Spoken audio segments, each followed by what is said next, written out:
Hello everyone and welcome or welcome back if you have been here before. Today we have a really interesting unboxing, and that is the Runes and Roots Oracle.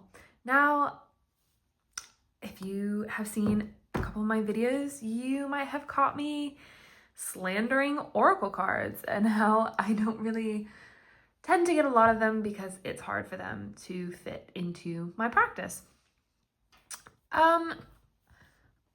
So then we have had 2 Oracle unboxings in a row. What is going on? Well, basically, I got double stamp points at Waterstones, and I have had this in my basket since I saw that it was coming out. I have been very curious about runes and further forms of divination, and this just looked totally up my bag in terms of the design. This is published by Destiny Books, Rochester, Vermont. It is $19.99 USA, $24.99 Canadian, and this was £15 here in the UK. We have we have a simple tuck box. There we go. We have a simple tuck box. We don't have a design inside, which is okay. I don't always mind that. We have a guidebook. It is 36 cards. Now, again, you might have heard me complaining about oracles having like too few cards, but because this is a rune deck and there are only so many runes, I thought that was fine. So we have this guidebook, nice and glossy. It's I'd say like average guidebook size, kind of no more or less, probably thicker than I would have expected given the fact that it's only 36 cards. I have looked through this before. I was so excited when I got it. Yeah, you can redeem your points for any of you who shop at Waterstones on decks and things. So and I'd had this in my cart for so long. So this deck is an offering to the spirits of the runes, as well as Mother Earth and all her witches. We have a really beautiful prologue that kind of sets the scene and the energy of this deck. And we have this person approaching the world tree, Yggdrasil. My Norse pronunciation will not be very good, by the way. And kind of in this prologue, this person is being given the runes, and it's a really lovely kind of meditation and way to set the scene. So we have an introduction into kind of runic divination. And we have about this deck. So the Runes and Roots Oracle is a 36 card deck comprising the 24 runes of the Elder Futhark, and 12 bind runes.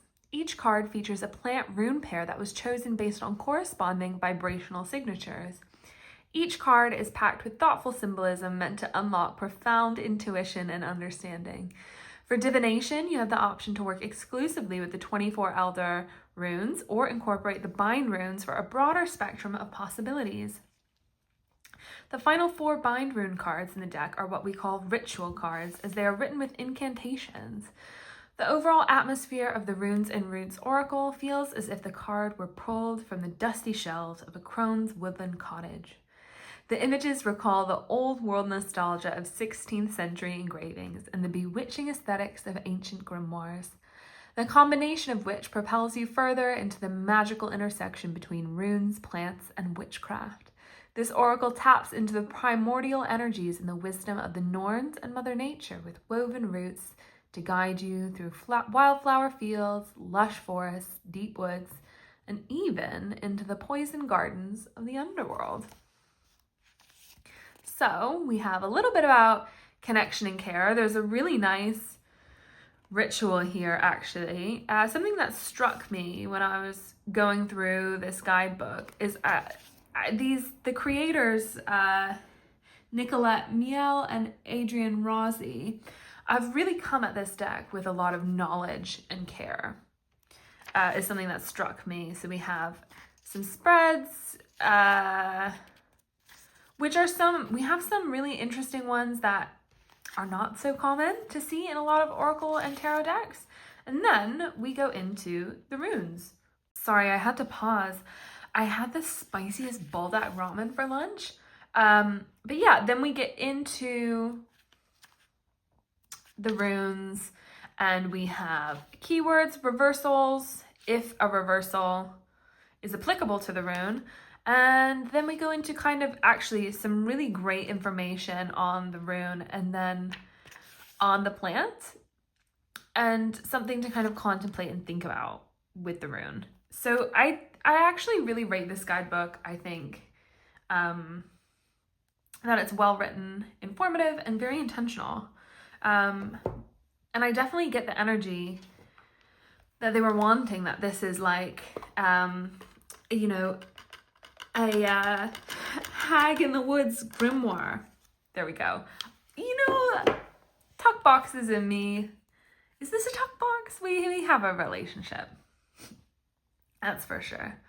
I have shuffled these cards a little bit, so they're not in complete order, but we'll go through them and I will try my best at the names. We have Fehu and Bayberry. Uruz, self-heal. This is beautiful. This reminds me of Hermes. Not sure if that was what they were going for. Thurisaz, blackberry, defense. This immediately made me think of, in my folklore oracle, there's a similar card using blackberries as this kind of idea of defense, protection. So I love that. Ansu's yarrow. Oh, I grow so much yarrow in my garden. Kina's horny goatweed. This is so evocative. I love the flames, the snakes, rebirth, kind of this sensuality. Nauthis, ivy. You can also see we have some astrological symbols sometimes here. We have Jira, honeysuckle. This like growth, maybe cyclical death, rebirth, abundance. I am very unfamiliar with the runes. This is my first time having something that interacts with them. So all of this is kind of very new to me. I am planning on getting a rune set, but I love my cards and I love the design of this. So I went with this one first. Perthro, Uya Ursi as the plant. Elhaz, Angelica.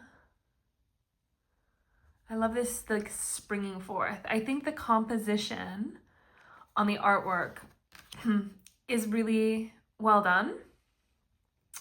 And I mentioned composition because the way our eye is drawn in art and where we look really influences a lot of intuitive reading for me. We have Rideho, Comfrey, Awaz, Skullcap. This like hand fasting, isn't it? That's hand fasting. How lovely. We have Manas, Rosemary. So striking. Rosemary is one of my favorite herbs, and I love the ravens. Are those Odin's ravens? I know that Odin has two. I think they are. I know the myth of Odin's ravens. We have Laguz, willow tree. Tewaz, fig tree.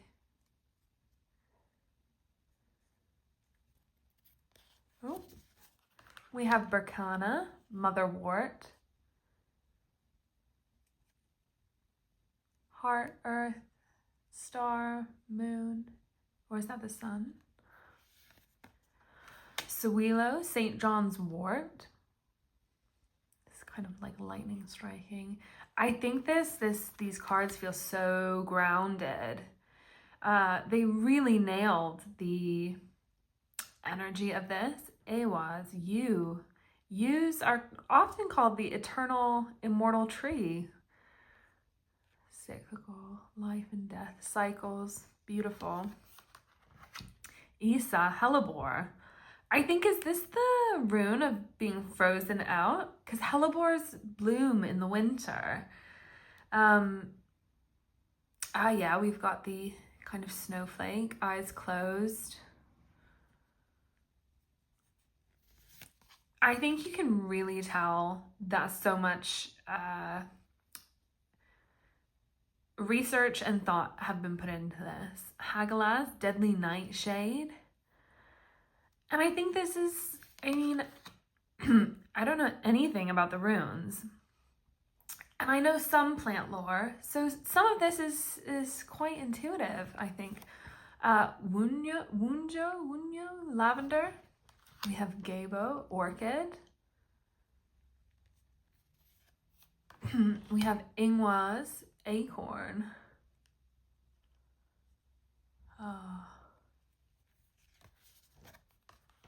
Othala, juniper.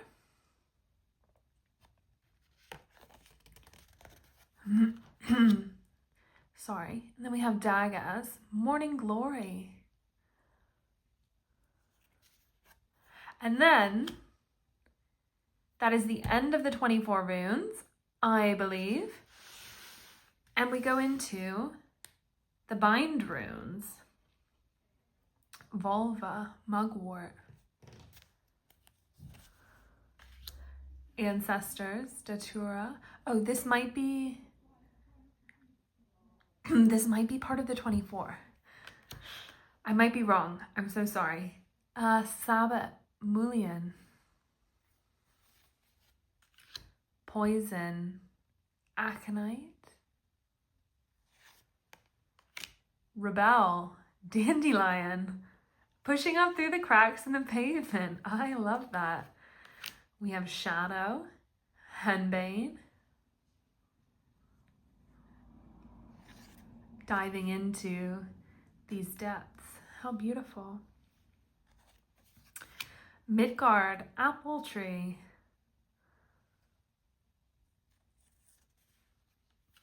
For beauty, we have the rose.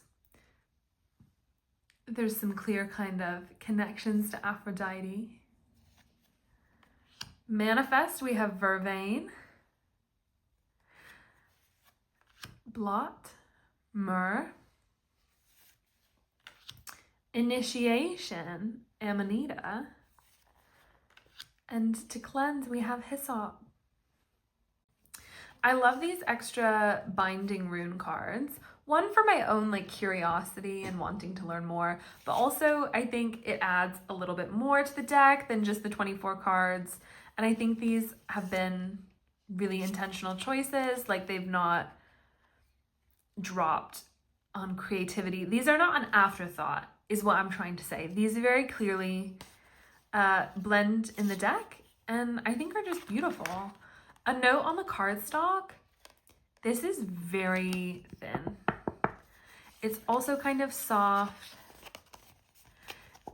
This is thinner than what I normally like in my cards. So I am concerned a little bit about the long-term wear of this deck. They shuffle well, you know, a gentle overhand shuffle. Smooth.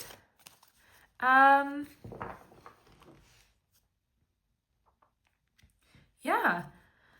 I think the cardstock actually brings me to a point of the discussion, kind of my only complaint on this deck is the production quality. Because I don't know if it's just me, but when I saw this, I thought that this deck was going to be kind of matte and maybe with lines, a bit textured.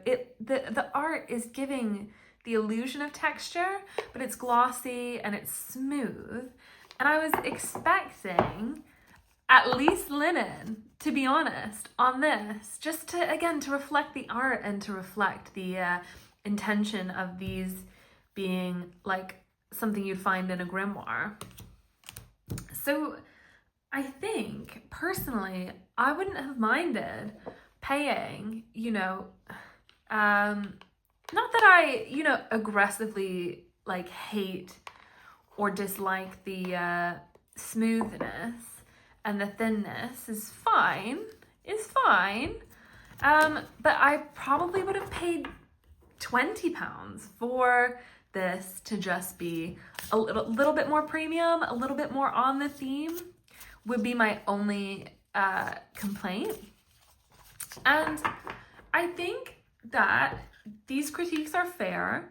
I know that the deck is for spiritual work, but every part informs the process. Our connection and the energy exchange between me and this deck starts with the box that I'm holding it in and sets off this kind of first impression. The feel of this in my hands, my willingness to shuffle if this is going to, wear really fast, really easily, impacts our relationship. And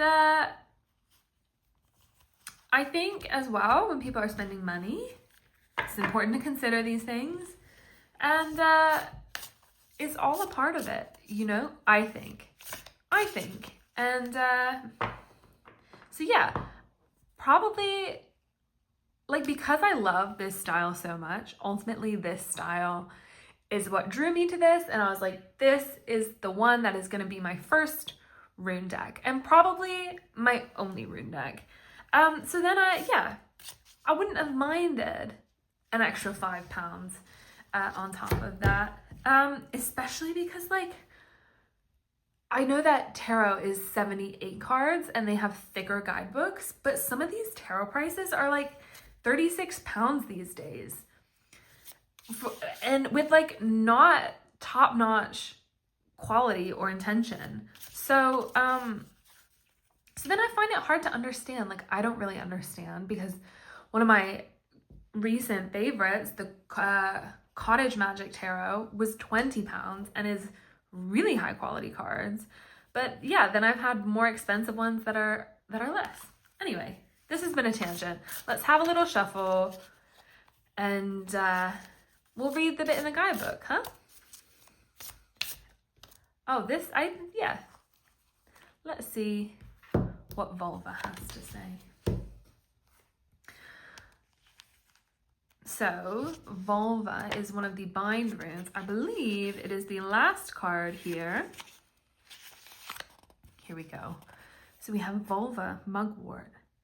Keywords: empowerment, divine feminine, witch, confident, authentic, intuitive, psychic, divination, and prophetic dreams. I have been having a lot of prophetic dreams recently. And then we have this incantation. In moonlit graves where shadows play, amid the frolics of the fae, I take a sip of mugwort tea, awakening my sovereignty. Here our spirits intertwine and energies within align. She whispers like an old grimoire, it's time to proclaim who you are. I'm powerful, I'm wild and free, and I embrace my destiny. For in this moment I am whole, a witch reborn, a boundless soul.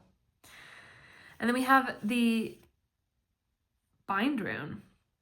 Lagus for psychic ability and connection to the divine feminine. Kinaz for knowledge and the ability to see what others can't. Awaz for transcendence of life and death. We have mugwort. Mugwort is a trusted companion of the vulva, a Norse seeress and witch. Its remarkable ability to tap into visionary and prophetic energies enables it to guide the vulva through insightful dreams and astral expeditions.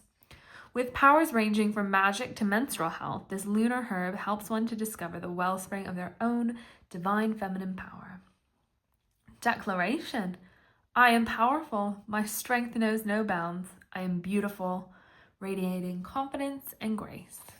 I'm resilient, overcoming every obstacle in my path.